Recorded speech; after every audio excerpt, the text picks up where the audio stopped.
mjumbe mwenzangu, rafiki yangu kutoka Pokot, anasema tulienda pale Ikulu tukakutana na rais. Ni kweli tulienda pale na tukaenda kama viongozi wa West Pokot pale.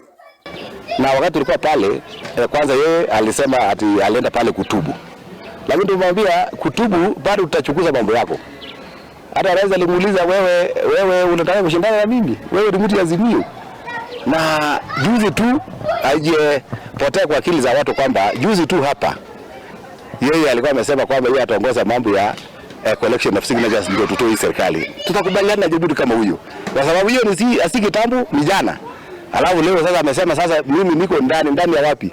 So lazima tuanze kuchunguza vizuri, tuangalie kwamba kama amesema ukweli ama ako na nia nyingine fiche. Kwa sababu unajua kuna wengine wako na tabia ambayo kazi yao ni kuingia kwa chama za watu na kukuja kubomoa na kutoroka.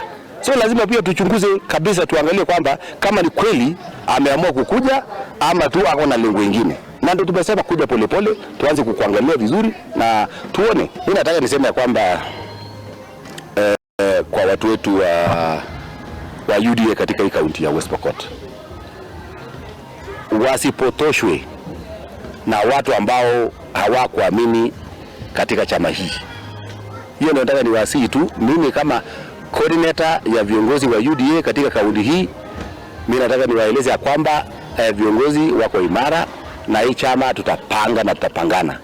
Hii mambo ya wengine kuja kusema ati wao watakuja kupanga hii chama, hiyo ni ndoto ya mchana. Hiyo haiwezekani. Kama tuko haitawezekana, sisi ndio tutapanga hii chama.